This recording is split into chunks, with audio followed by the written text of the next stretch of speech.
as a first bag, you might think that the re-edition in the nylon is a good bag to go for. In 5 years' time, you will go, I'm so glad I didn't buy that saddlebag. Quite a lot, actually a lot. I get emails from you guys, a lot of emails. I also get a lot of you leaving in the comments below videos questions about what is a good first bag. And a lot of the time, well, pretty much all of the time, you will say to me, I have got my eye on this bag and this bag, which one is the best to buy? And it's my first bag and it might end up being my only bag. What do I think? And I've got 5 bags here that are really quite popular right now that I think are the worst possible bags you can ever buy as your first bag. But in addition to just being like doom and gloom and don't buy these but not offering you a solution, I've got some bags and brands that I think really are worth you considering instead. I do want to say as well that it's really important that whether this is your first bag or your millionth bag, always buy what you love. You know, don't listen to me 100%. These are just my opinions and they might not fit with how you feel within yourself, like within your true heart. But I share my opinions because my first ever bag is grotesque. I've shown you it before. I bought it because I'm just going to show you it again. Wait there. I'm just going to dig it out. It's behind the camera. This is it. It's a bag that I bought because I loved it at the time.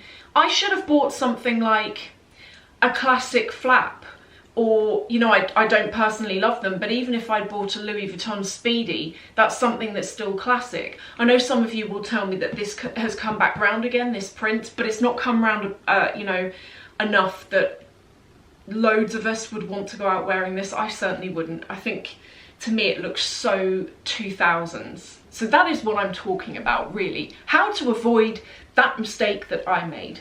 The first brand which I would say keep away from every single one of their bags is Valentino. Why? Because Valentino, their bags start, on the smaller bags, they start from around about 800 or 850 pounds.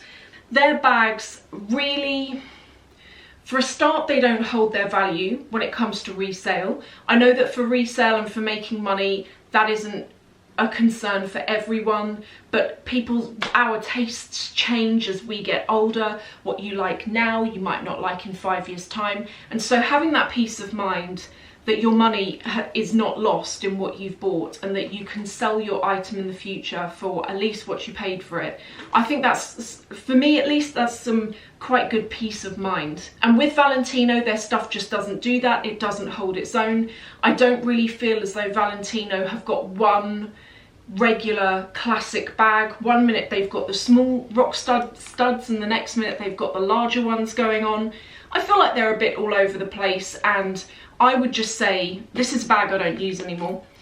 I would say don't buy Valentino. The next bag, which I have a lot of you asking me, should I buy it, is the Prada re-edition, the Prada nylon. This is the Prada teddy version, so this is in like a teddy material, but for all intents and purposes, I'm showing you this because we can either talk about the teddy version or we can talk about the nylon version. And I can see why, as a first bag, you might think that the re-edition in the nylon is a good bag to go for. Because, well, why? First of all, the price. It's a really good price for a Prada bag. It's about £850. It's, if you ask me, this is such a trend bag, and you don't want to buy something like what I did. You don't want to buy something that's really hot right now, but in the future they don't make anymore and it feels very dated and it's not something that you feel good wearing. I know why this is thought of as a good first bag, as I say, because the price is good, it's under £1,000. Also the brand is decent, but I think this overall shape, it's been brought back from the year 2000s, and eventually I don't think that they will do this anymore. I think they'll go and change up and they'll do something else. 5 years time, do we still think the re-edition's going to be here? I'm not so sure. It's also not leather, and £850, is a lot of money. It's up to you what you do, but for me personally, I wouldn't say this is a good first bag. The next is contentious, and it is yet another bag that I see a lot of you when you write to me. Actually, I had one of you the other day, and you're torn between the bag I'm about to show you and the Prada re-edition, and it is the Bottega Jodie bag. This is the biggest, this is a trend on legs, this bag. This has been hyped up. It's really big on social media. It's the most frustrating bag to use. That is the first thing. When you buy your first bag, learn from me. It's not until you buy something and you start using it that you realise whether it's really annoying or whether it's not. This bag is annoying because the zip on it doesn't open and close. I've shown you this before, but the zip doesn't. I can't even get it to close. It's open at the moment. It just, there we go, it's going. It's a tiny bag. You can't fit loads of stuff. That zip is so annoying, and it doesn't loosen up over time. Well, it hasn't for me at least. This is the biggest trend ever, in my opinion, and the price of it's a lot. It's nearly £2,000. This is currently 1,700 and something pounds. I only bought it because I had saved up points, and I ended up getting it for the old price, which was about 1,400, minus my points, so it actually cost me £590. For £590, go for it. For nearly 2,000, no. And by the way, I did say at the beginning of this, in addition to me talking to you about the bags I think are the worst bags, I have actually got some real brilliant bags to tell you about in 1 second, so that it's not just me being like negative, being like don't buy this, don't buy that, but with no solutions for you. The next bag, which I think is the worst possible first bag, is the Dior saddle bag. It's another bag that, like the Prada re-edition, has been dragged back from the 2000s. I think this is going to be here the whole time Maria Grazia Chiuri is creative director of Dior, but I wonder whether it will be discontinued come the day that she might leave.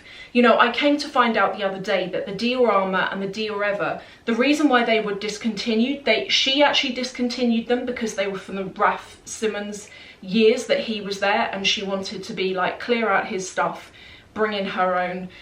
Although this is such a trendy bag, and it is a trend bag, it looks great,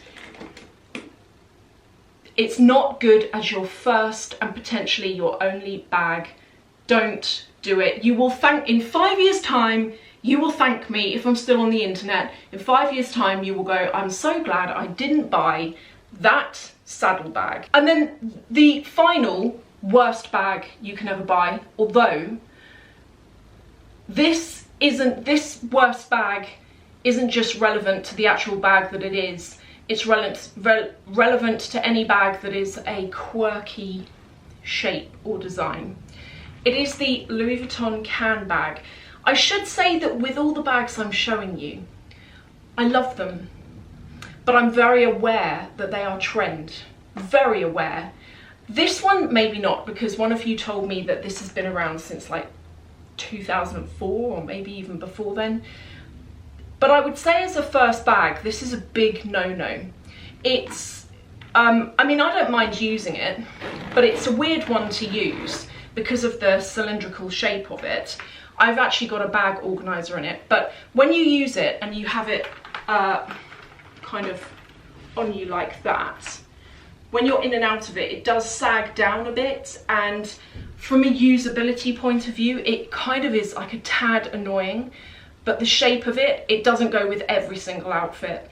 It can be quite a hard one to work in with an outfit, and I think you'd be better off going for, although potentially boring, something like a shoulder bag shape, a flap bag, even a bucket bag is better than something that's like a quirky shape. Even the heart-shaped Chanel bag, it's a quirky shape that if it's your one and only bag, there are better ones to go for. So you might be saying, okay, Sophie, they're the ones not to buy, but what ones should I buy instead? I'm going to read you off some, and some of these are my personal best buys that I would recommend, but I will say, as I said at the beginning, I might read off a load of bags here and you don't like any of them, and that's fine. And I would say, if you don't like any of them, but you've been put off the ones where I've explained they're bad first bags, I think you should go and dig around and investigate more before you go and spend your hard-earned money. The first brand where you can get loads for under £1,000, under 1,300. That's really what I'm focusing on in this video, or trying to at least. The first is from Gucci. Their bags started around about 500. This one, which I've reviewed before actually, this is a mini bag for £585. I personally, if you're going to go for your first bag, I wouldn't go for that one, it's too small. But I'm just showing you, you know, what you can get for the money. And in fact, if you're someone that wears a Chanel wallet on a chain, and if that's adequate, then actually that would be fine for you. But if you're someone who carries around a bit more, then no, there's better things. The next one is this, which is the Ophidia Supreme, £745. Quite a good price. Then there is this, which is bigger, and this this kind of looks like a vanity case, only they've converted it into a handbag. It's got a chain handle on it. This is a really good price, £785. And I reviewed a Gucci vanity case weeks ago. You can buy little insert organisers to go in them that section them all up. They work perfectly as handbags, and you get so much for your money, and I think they look cute as well. I do think the whole vanity bag thing is another trend, but they do look cute. It's not the worst thing you can buy as a first bag, and it's leather as well. Now, here is my best buy. It is this. It is the Marmont Half Moon. Reminds me of this, which is the Fendigraphy. It also reminds me a bit, if you like the kind of vibe of the Prada nylon, that under the arm thing that's going on, this is quite a nice alternative, and it's in full leather. But look at the price, it's £865. I think, and if you look at it, it's not tiny either.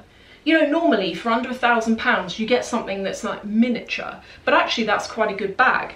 The other one, which I think is really good, which I'm going to show you because I do actually have it, is, if you're into the brand, of course, you might not like the brand, but Saint Laurent do some fantastic bags. They used to be under 1,000, a lot of them, but now they're nudging up to 1,000 plus. This is a camera bag. It fits a full-size bottle of water, fits all of my stuff, but at the same time, it's not like, it's not kind of overly, it's not tiny, but neither is it overly large. This is £1,090, so a bit over £1,000, worth it. I've got it in the cream colour, but you can get it in loads of different colours. Louis Vuitton, you can still get, the price is going a bit wild, you know, but you can still get bags from Louis Vuitton that are around about £1,000.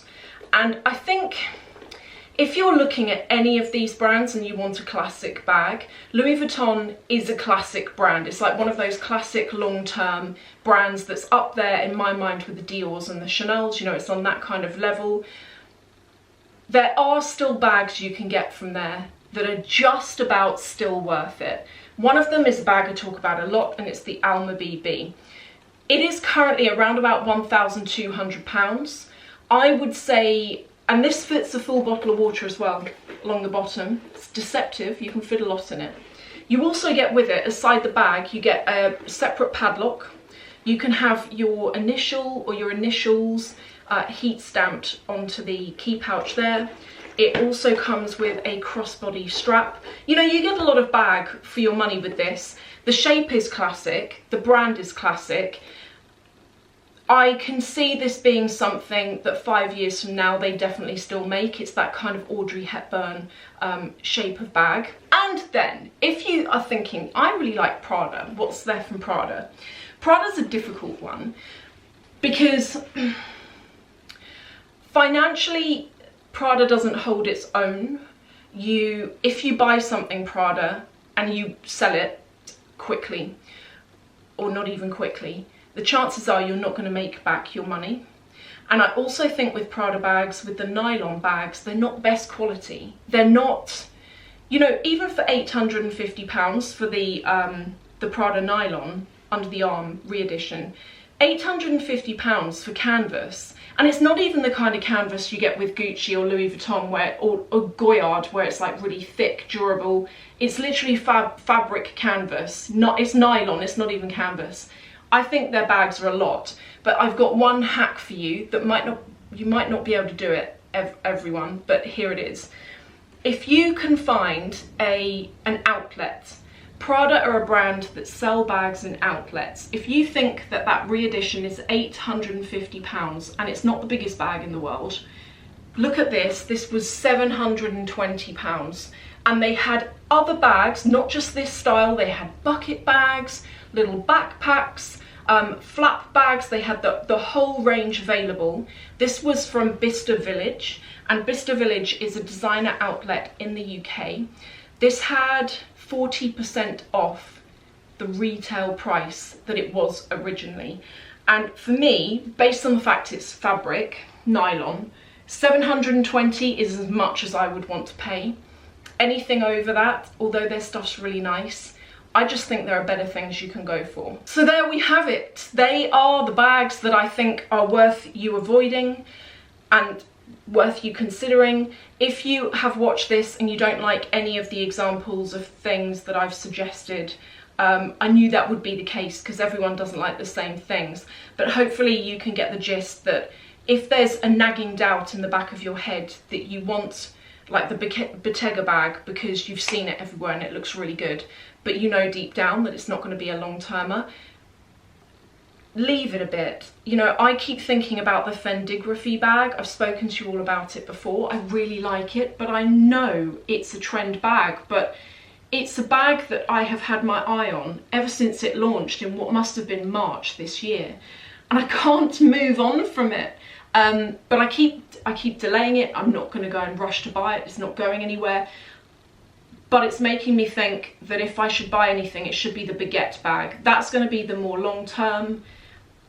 But at the same time, you've got to buy what's in your heart. So I don't know, but that's what I would say to you. Buy what's in your heart, but try and be realistic about what you think you're probably not going to want to wear 5 years from now. Thank you for watching. I'll see you in the next video.